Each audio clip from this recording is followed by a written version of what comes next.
Mengikuti model pengetahuan non-akademik dan terkunci yang di dalamnya terdapat suatu latar belakang dan tujuan.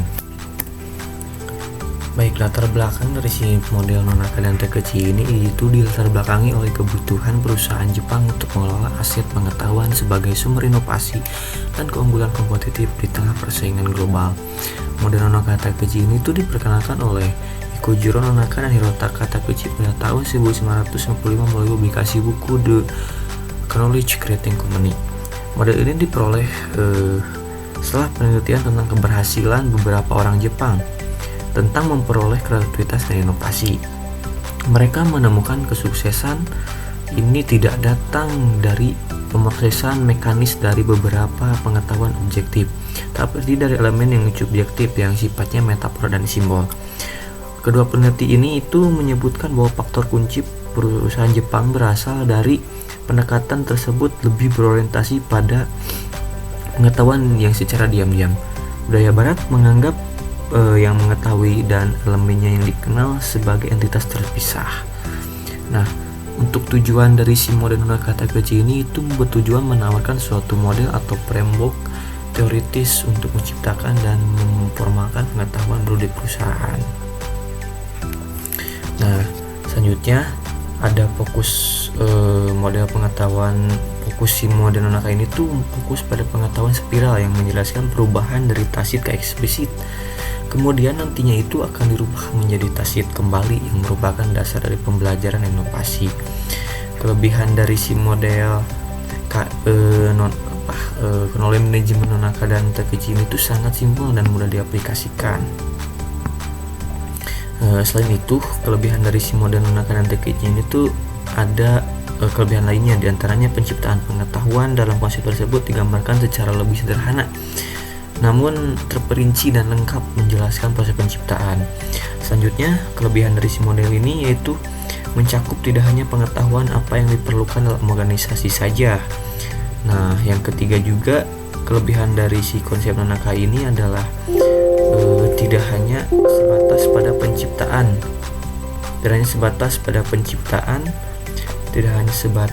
penciptaan, pengetahuan baru, tapi menjelaskan juga pembelajaran secara menyeluruh mulai dari level individu, kelompok, organisasi, bahkan interorganisasi.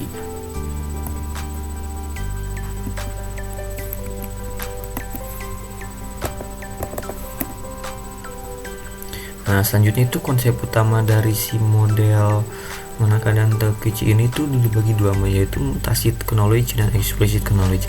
Tacit knowledge ini sifatnya pengetahuan pribadi yang sulit diformalkan dan dikomunikasikan. Artinya, tacit knowledge ini adalah pengetahuan yang ada di dalam otak atau pikiran seseorang sesuai dengan pemahaman, keahlian dan pengalaman sendiri. Biasanya pengetahuan ini tidak terstruktur, susah untuk didefinisikan dan dituangkan dengan bahasa formal, dan isinya itu mencakup pemahaman pribadi. Pengetahuan tacit ini umumnya itu belum terdokumentasi karena pengetahuan ini masih ada pada keahlian atau pengalaman seseorang. Nah, yang kedua itu ada explicit knowledge. Explicit knowledge ini pengetahuan yang telah dikumpulkan serta diterjemahkan dan dituangkan dalam suatu bentuk atau terdokumentasi sehingga lebih mudah dipahami dan disebarluaskan untuk orang lain atau mudah dibagikan kepada orang lain. Seperti itu. Baik, untuk pembahasan selanjutnya yaitu di sini ada siklus transformasi bentuk pengetahuan yang ada di organisasi. Jenis-jenis pengetahuan dalam sesi model ini terdapat ada 4 bentuk. Yang pertama itu ada socialization, externalization, combination, dan internalization. Untuk pembahasannya, yang pertama itu socialization, yang dari tacit ke tacit, yang merupakan proses sosialisasi atau proses transfer pengetahuan yang paling mendasar.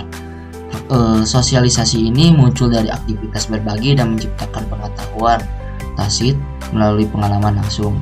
Bentuk dari sosialisasi ini biasanya berbagi pengalaman, diskusi, dan cerita.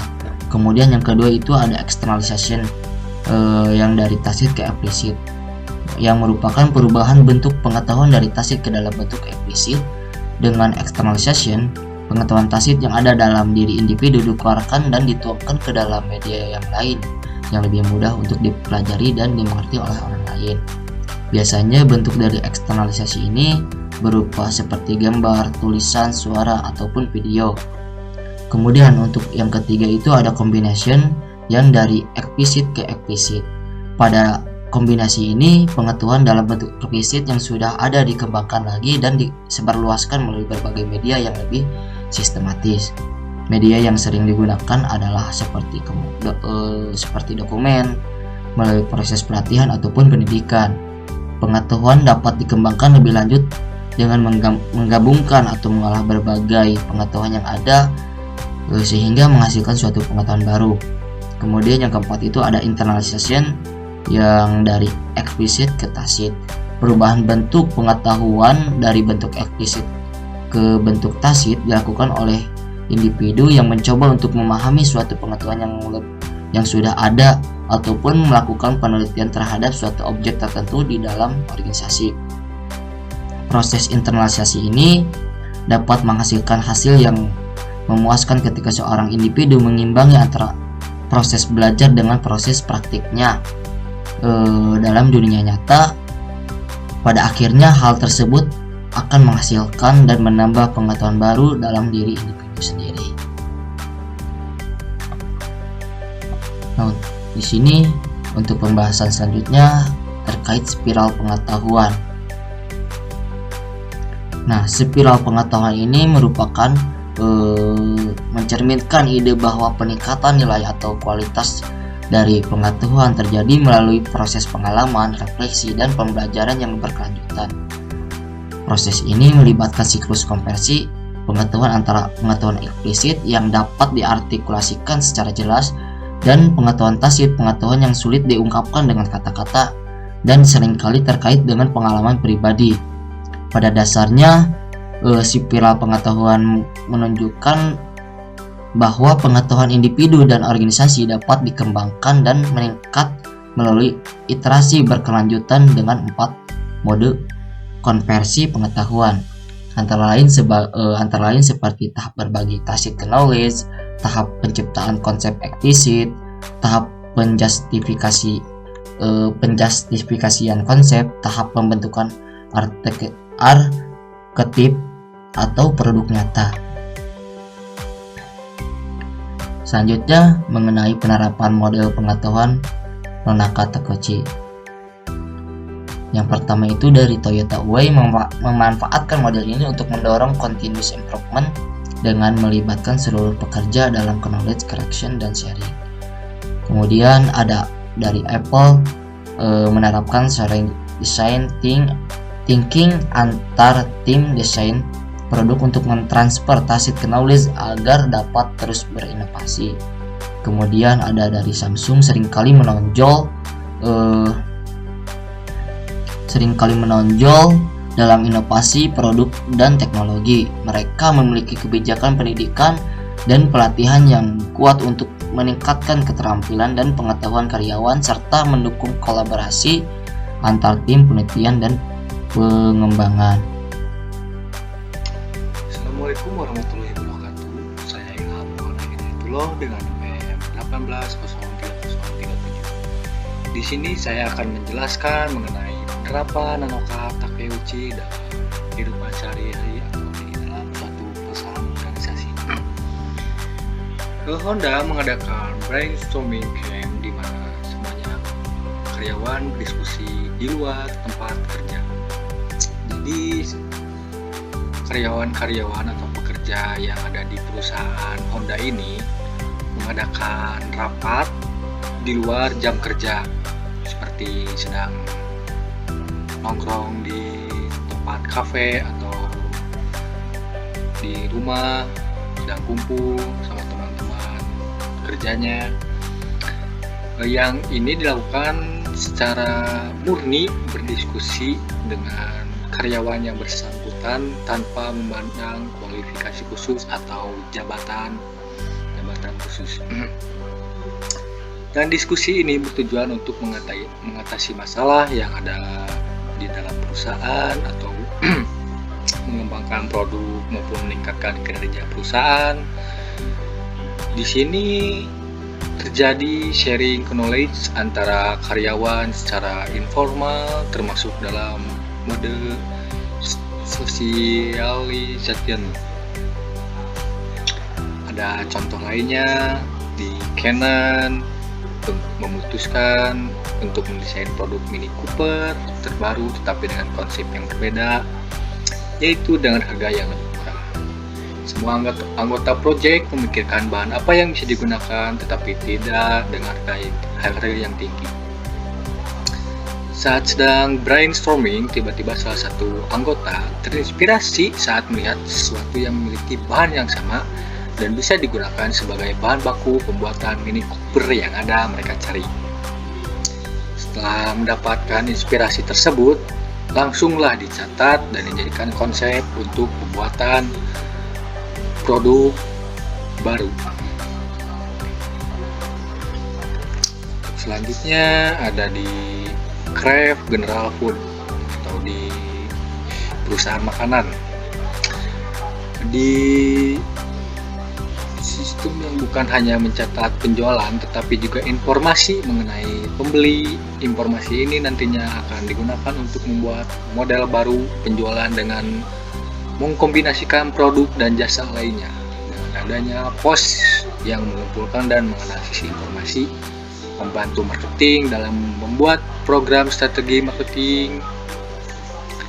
Ini adalah contoh dari tahapan combination di mana informasi informal yang terdokumentasi dikembangkan atau digunakan untuk menjadi informasi baru.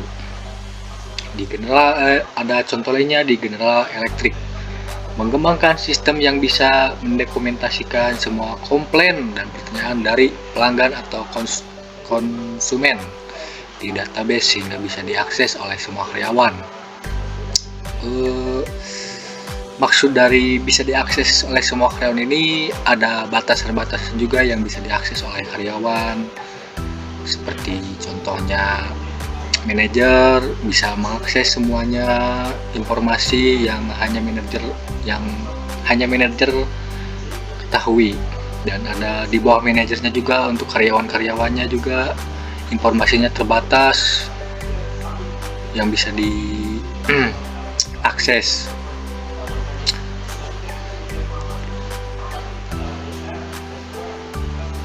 Pada tahap ini terjadi mode internationalization di mana pada mode ini bersumber dari dokumentasi menjadi pengetahuan bagi individu-individu dalam menambah pengalaman untuk mengatasi permasalahan dan menjawab pertanyaan pelanggan. Untuk pembahasan selanjutnya yaitu tantangan, peluang, dan kesimpulan penerapan model pengetahuan Nanoka Takeuchi. Dalam tantangan, perlu strategi yang sesuai dengan budaya dan motivasi karyawan. Mengubah mindset karyawan agar mau berkolaborasi dan berbagi pengetahuan. Serta ada peluang. Dalam peluang ini, menciptakan organisasi pembelajaran yang berbasis pengetahuan. Kedua, meningkatkan kemampuan inovasi dan daya saing perusahaan. Untuk kesimpulan dari seluruh materi yang dibuat, yaitu model pengetahuan Nanoka Takeuchi memberikan kontribusi penting bagi literatur knowledge management. Model ini telah banyak diadopsi oleh berbagai perusahaan di dunia serta masih sangat relevan dengan kebutuhan perusahaan modern untuk mengelola aset pengetahuan. Demikianlah presentasi kami mengenai manajemen pengetahuan khususnya model Nanoka Takeuchi. Model Nanoka Takeuchi adalah model yang komprehensif dan dapat diterapkan di berbagai organisasi. Model Nanoka Takeuchi ini terdiri dari 4 komprehensi atau yang sering kita sebut dengan singkatan SEICHI, yaitu Socialization, Externalization, Combination, dan Internalization. Untuk menerapkan model Nanoka Takeuchi di dalam organisasi diperlukan komitmen yang khusus dari manajemen puncak dan dukungan dari seluruh juga perlu menyediakan infrastruktur yang memadai seperti sistem informasi dan teknologi. Kami berharap presentasi ini dapat memberikan pemahaman yang lebih baik mengenai manajemen pengetahuan dan model Nonakata Keiichi. Kami juga berharap presentasi ini juga dapat menjadi bahan diskusi dan masukan lagi bagi rekan-rekan. Terima kasih sebelumnya. Wabillahi taufiq wal hidayah. Wassalamualaikum warahmatullahi wabarakatuh.